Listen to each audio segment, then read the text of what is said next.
"Hey, you can't park here." The words cut through the quiet afternoon like a siren. Officer Brad didn't just say them. He barked them, chest puffed out, hand resting on his holster like he was about to draw on a dangerous criminal. Except, there was nothing dangerous about the man in front of him.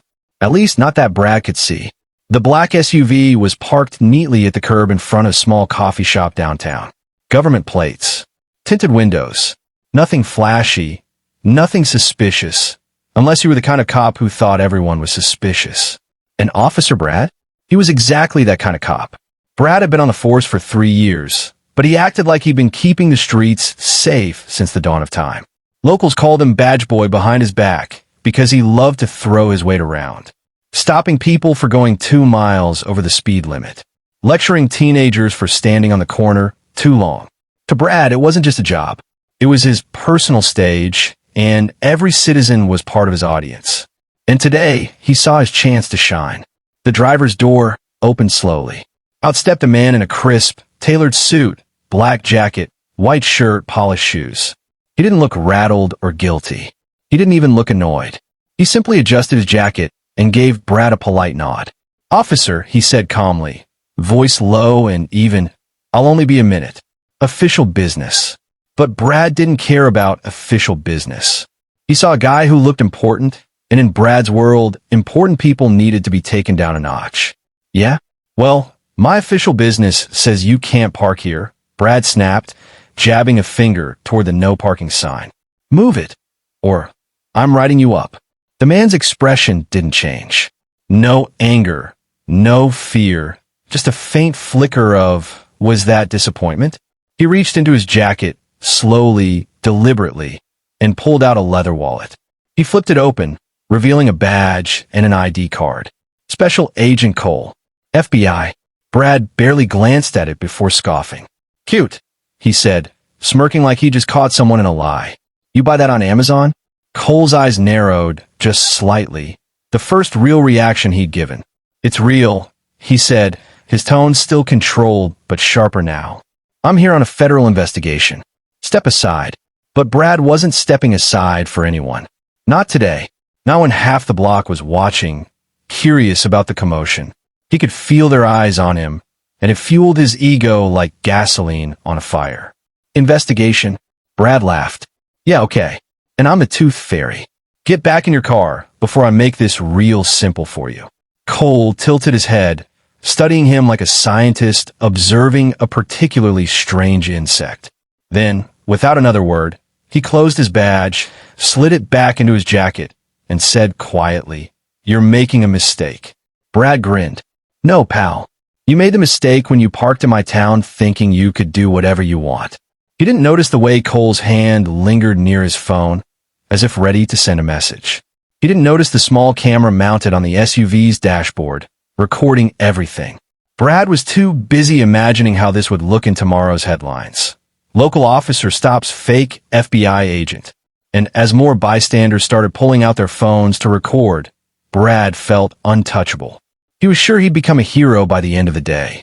But the man standing in front of him, he wasn't flustered. He wasn't angry. He wasn't even amused. He was calculating, quiet, and, though Brad didn't realize it yet, far more dangerous than anyone Brad had ever dealt with. "Last chance," Cole said softly, almost like he was doing Brad a favor. Brad smirked and shook his head. "You don't scare me." Cole gave him one last look. Not a glare, not a threat, just a calm, chilling stare that seemed to say, "You have no idea what you just done." And in that moment, if Brad had been paying attention, he might have noticed a strange heaviness in the air, a feeling that things had just shifted in a way he couldn't control. But Brad didn't notice. He was too busy reaching for his cuffs. Officer Brad couldn't stop grinning as he snapped the cuffs around Agent Cole's wrists. The metallic click felt like victory to him. In his mind, he wasn't just a small-town cop anymore. He was the guy who caught a fake FBI agent. "Let's go, tough guy," Brad said, shoving Cole toward the patrol car like he was escorting a dangerous criminal. "You can explain your little cosplay to the judge." Cole didn't resist. He didn't argue. He didn't even roll his eyes. He just walked calmly, his hands cuffed behind his back, as though this wasn't a mistake at all, but part of some bigger plan only he understood. Brad mistook that calm for weakness. "What's the matter?" "Nothing to say now," he teased, glancing at the crowd of bystanders who were still filming with their phones. Some of them looked amused, but most looked uneasy, whispering things like, "Isn't that a real FBI badge? And Brad's gonna regret this." But Brad heard none of it. His ego had drowned out reason. Once Cole was in the back seat, Brad got on the radio. "Dispatch, this is Officer Brad. I've apprehended a suspect impersonating a federal agent. Bringing him in now." There was a pause on the other end. Then the dispatcher said slowly, Did you confirm with federal authorities?" Brad snorted. "Didn't need to. He's a fake. Trust me, I know." Cole finally spoke, his voice low and even from the back seat. "You don't know anything." Brad smirked into the rearview mirror. "Oh yeah? Enlighten me." Cole leaned forward slightly, his gaze locking with Brad's reflection. "You just put handcuffs on a federal agent in the middle of an active operation. Do you have any idea what that means?" Brad chuckled. "Yeah, it means you're going to jail for pretending to be someone you're not." "No," Cole said, his tone so calm it was unsettling. "It means you just compromised months of undercover work. And it means you're about to be very, very famous for all the wrong reasons." Brad rolled his eyes and turned up the radio. Save the scary stories for someone who cares. But a small part of him, a part he'd never admit, felt a flicker of doubt. There was something about the way Cole spoke, like every word was a warning, not a threat. Halfway to the station, Cole did something that made Brad grip the wheel tighter. He smiled. Not a friendly smile, not even a sarcastic one. It was the kind of smile someone gives when they already know how the story ends. "What's so funny?" Brad snapped. Cole didn't answer right away. He just looked out the window, as though he was memorizing the route. Then he said, quietly, "You're about to learn that power and authority are not the same thing." Brad didn't know what that meant, and frankly, he didn't care. He was too caught up in his fantasy of walking into the station with his big catch, soaking up the praise from his captain, maybe even getting a write-up in the local paper. As they pulled into the parking lot, Brad felt invincible. He slammed the car in a park, stepped out, and yanked open the back door. "End of the road, buddy," he said, dragging Cole toward the entrance. But as they stepped inside the station, Cole's demeanor didn't change. He wasn't panicked. He wasn't even annoyed. He looked patient.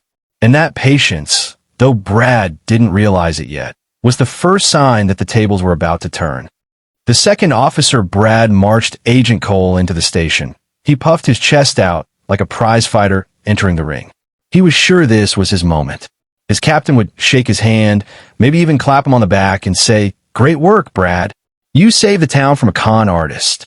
But that fantasy shattered almost instantly. "Captain," Brad called out as they entered the main office. "Got a big one today. Fake FBI agent. Thought he could pull a fast one on me." Captain Harris looked up from his desk. At first, he didn't seem concerned, just mildly curious. But then his eyes shifted to the man in cuffs. His entire expression changed. The casual boredom vanished, replaced by something Brad had never seen on his captain's face before, alarm. "Brad," Harris said slowly, standing up from his chair. What did you do?" Brad grinned, thinking his captain was about to be impressed. "I stopped this guy from pretending to be federal. He even had a fake badge. Pretty good one, though. Almost had me fooled." Cole, still perfectly calm, said nothing. He didn't need to. Harris walked over, snatched the leather badge case from Brad's hand, and flipped it open. His face went pale. "Oh no," he muttered under his breath. Then louder, "Officer Brad, take those cuffs off. Now." Brad blinked, confused. "Wait, what? Why?" He's not a fake," Harris snapped. "This is Special Agent Cole. He's with the FBI. He's been running a joint operation with Homeland Security for the past 6 months.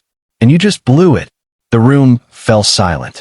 Even the hum of the fluorescent lights seemed to fade. Brad's grin disappeared, replaced by a tight, awkward smirk as he tried to laugh it off. "Wait, you're serious?" Cole finally spoke, his voice steady and deliberate. "Very serious." Brad's stomach sank as he fumbled with the handcuffs, his hands suddenly clumsy. I didn't know," he stammered. Cole didn't take his eyes off him. "You didn't ask." Once the cuffs were off, Cole reached into his briefcase, a briefcase Brad hadn't even noticed before. and placed a thick folder on the captain's desk. Harris opened it, and Brad caught glimpses of what was inside. Photographs, maps, timelines, lists of names. It looked like something out of a movie. Then Cole pulled out one more document and laid it neatly on top of the pile. It was a written report about Brad. Brad's throat tightened. What's that?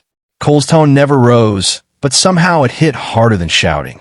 It's a record of everything that just happened. Your words, your actions, your decision to interfere with a federal agent after being shown valid identification. All of it is going to internal affairs. Brad felt the room closing in. I didn't mean... Cole cut him off, his voice like steel. Intent doesn't erase consequences. The captain turned to Brad, his jaw tight. Do you have any idea how much damage you may have caused? We had a sting operation scheduled for tonight.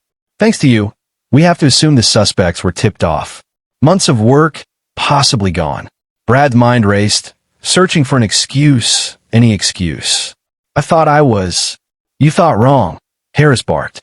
Cole leaned forward slightly, his calm demeanor somehow more intimidating than anger. You're lucky I'm not pressing federal charges. But make no mistake, this isn't over for you. Brad's knees felt weak. He had walked into the station expecting applause.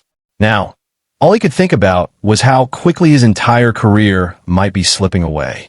And Cole? He simply gathered his folder, straightened his jacket, and walked toward the door. As he passed Brad, he paused just long enough to say, "Power doesn't mean control. You do well to remember that." Brad didn't reply. For the first time that day, he had nothing to say. Brad stood frozen in the middle of the station, his mind spinning. Moments ago, he was the hero of his own story. Now, he wasn't sure if he even had a job anymore. Captain Harris didn't give him much time to process. "Office. Now," he ordered, pointing to the small glass-walled room in the corner. His tone wasn't angry. It was worse. It was cold. Brad followed, his boots suddenly feeling heavier with each step. He could still hear the whispers from the other officers behind him. Nobody was laughing. Nobody was defending him. They were just staring. Inside the office, Harris shut the door and leaned against the desk, arms crossed. "Do you even understand how bad this is?" he asked, his voice low but sharp. Brad swallowed hard. "I thought I was..." "Stop," Harris interrupted. "Don't say you thought you were doing your job. Your job is to enforce the law, not your ego. You were shown a federal badge. You ignored it. You arrested an FBI agent. Do you have any idea what kind of calls I'm about to get?" Brad didn't answer. He couldn't. Harris sighed, rubbing his temples. Cole was being nice. He could have had you charged with obstruction of justice. And honestly, he still might. Brad's voice cracked when he finally spoke. "I didn't mean to mess up the operation." "Intent doesn't matter," Harris said flatly. "You compromised it. Do you know how many agencies were involved? How much coordination that takes? Months of planning gone because you wanted to teach someone a lesson." Brad sank into the chair, his hands trembling slightly. "What happens now?" Harris shook his head. "Internal affairs will review this. Until then, you're on desk duty. No patrols, no public interaction. Frankly, Brad, you're lucky if that's all you get." Brad opened his mouth to argue, but stopped when he saw Harris's expression. There was no room for debate. Meanwhile, across town, Agent Cole was already back in motion. He wasn't the kind of man to sit around and complain. He had worked as salvage. But as he drove away from the station, he placed a call. "This is Cole," he said into the phone, his tone all business. "We have a complication. Local enforcement interfered. I'm requesting backup to resecure the perimeter." Whoever was on the other end didn't sound pleased, but Cole stayed calm. He had anticipated setbacks before. He always had a contingency plan. Back at the station, Brad stared out the office window as Cole's SUV disappeared down the street. He expected to feel anger or embarrassment, but what he felt instead was something he hadn't felt in a long time. Fear. Not fear of losing his job, though that was real enough, but fear of realizing just how small he really was in the bigger picture. He had spent years acting like he owned the streets, like his badge made him untouchable. Today had shattered that illusion. And then his phone buzzed. A text from an unknown number. Just 2 words. "We're watching." Brad's stomach twisted. Was it Cole? The FBI? Someone else entirely? He didn't know. He looked at Harris. Did you give him my number? Harris gave him a tired look. Brad, they don't need me to give them anything. They're the FBI. They already know more about you than you know about yourself. Brad swallowed hard, the weight of that statement sinking in. For the first time, he wondered if this wasn't just the end of his bad day, but the beginning of something much worse. Brad barely slept that night. Every time he closed his eyes, he replayed the scene over and over. The click of the handcuffs, the calm stare of Agent Cole, the captain's furious voice. But nothing compared to the dread he felt the next morning. He walked into the station hoping maybe things would quiet down. Maybe people would forget. Maybe this would blow over. It didn't. The moment he stepped inside, he noticed how everyone went silent. Conversations stopped mid-sentence. Some officers avoided looking at him entirely. Others couldn't stop smirking. On one desk, someone had printed out a fake poster with the words "Local Hero Arrests FBI Agent" and taped it to the wall. Brad ripped it down, his hands trembling. Captain Harris stepped out of his office and called him over. Conference room. Now, inside, Brad found something he wasn't expecting. Two people in dark suits were sitting at the table. They didn't look angry. They didn't look friendly either. They just looked serious. "Officer Brad," one of them said, flipping open a leather case. "I'm Special Agent Miller, FBI Internal Affairs. This is Agent Vega. We're here to discuss yesterday's incident." Brad swallowed hard. A discuss. Agent Vega slid a folder across the table. "This is a formal record of your actions. We're adding it to the investigation log." Brad opened the folder and saw a detailed timeline of everything that had happened, right down to his exact words during the arrest. "How do you even know all this?" he asked, his voice shaky. Agent Miller's expression didn't change. "We were monitoring the operation in real time. Audio-video comms. We know exactly what you said and did." Brad's throat went dry. "Look, I didn't mean to mess anything up. I thought." Agent Vega cut him off. "You thought wrong. And now, because of you, the suspects we were tracking are in the wind. That operation took 6 months to build." 6 months? Brad tried to defend himself. "But how was I supposed to know he was real? People fake badges all the time." Agent Miller leaned forward, his tone still calm but cutting. "Agent Cole identified himself. He showed you his credentials. You didn't just ignore them. You mocked him. Then you interfered with a federal investigation. That's not a mistake, Officer Brad. That's negligence." The weight of their words crushed him. "So what happens now?" "Internal Affairs will decide your future," Vegas said. "But consider this a lesson. Power without judgment is dangerous. For everyone." The agent stood to leave, but Miller paused at the door and added, "Cole didn't press federal charges. If he had, you'd already be in custody. You should thank him for that." Brad just sat there, staring at the table, unable to respond. After they left, Captain Harris walked in and shut the door. "You're off the streets indefinitely," he said. "And Brad, you'd better think long and hard about whether you belong in this job." Brad nodded weakly. For once, he didn't have a comeback. Meanwhile, across town, Agent Cole wasn't thinking about Brad at all. He had already shifted his focus back to the operation, adjusting strategies and calling in additional teams to make up for the setback. That was the difference between them. Cole stayed calm and adapted. Brad panicked and escalated. But Cole hadn't completely forgotten. Later that afternoon, Brad's phone buzzed again with another message from an unknown number. This time, it wasn't a warning. It was a single line. "Consider this your wake-up call." Brad stared at the screen, unsure whether to feel relieved or terrified. That night, sitting alone in his small apartment, he thought about what Cole had said in the car. Power and authority are not the same thing. He realized, maybe for the first time in his career, that he had been wearing the badge like a weapon instead of a responsibility. He'd been so desperate to prove he was in control that he never stopped to consider what real control looked like. And real control, he now understood, wasn't about barking orders or throwing people in cuffs.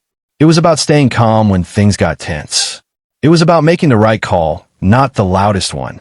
For Agent Cole, this was just another day on the job. For Brad, it was the day everything changed. The regret didn't hit all at once. It hit in waves, the embarrassment, The fear, the realization of how close he'd come to destroying more than just an investigation. He hadn't just humiliated himself. He betrayed the trust that came with the badge. As he sat there in the dark, his phone buzzed one last time. Another message from that same unknown number. Next time, listen. Brad exhaled shakily and typed a reply, though he wasn't sure if it would even send. Message received. And for the first time in years, he actually meant it.